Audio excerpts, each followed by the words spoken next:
দেখছেন এখানে ধান কাটার প্রক্রিয়া চলছে এবং সাথে দেখুন প্রচুর পাখিও কিন্তু এর সাথে রয়েছে, তারা কিন্তু উড়েও যাচ্ছে না।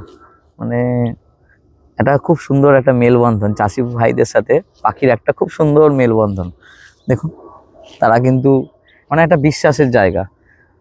তারাও বুঝছে যে কোথায় থাকা উচিত বা কোথায় থাকা উচিত নয়, তারাও কিন্তু মানুষ বোঝে। দেখুন তারাও কিন্তু রয়েছে পাশেই, উড়ে যাচ্ছে না, ধান খাচ্ছে। ধান কাটার প্রক্রিয়া চলছে, তারা কিন্তু পাশে পাশে রয়েছে, ধানও খাচ্ছে। শালিক পাখি রয়েছে, তারপরে আরো বিভিন্ন রকম পাখি রয়েছে। খুব সুন্দর এক দৃশ্য।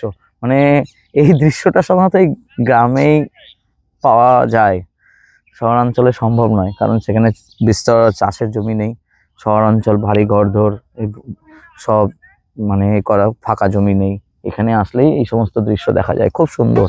আর এরকম একটা শীতের সকালে এরকম একটা দৃশ্য সত্যি মনটাকে ভালো করে দেওয়ার জন্য যথেষ্ট।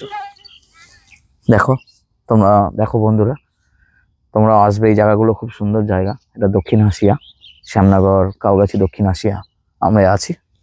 খুব সুন্দর, দেখো পাখিরা কি সুন্দরভাবে ধান খাচ্ছে, আর তারা উড়েও যাচ্ছে না কিন্তু। বেশ মানে গাছপালা, তারপরে পশু পাখি সবকিছু দিয়ে একটা খুব সুন্দর মনোরম পরিবেশ শীতের সকালের। ভালো থেকো তোমরা, আবার কোনো একটা ভালো ভিডিওতে আবার দেখা হবে।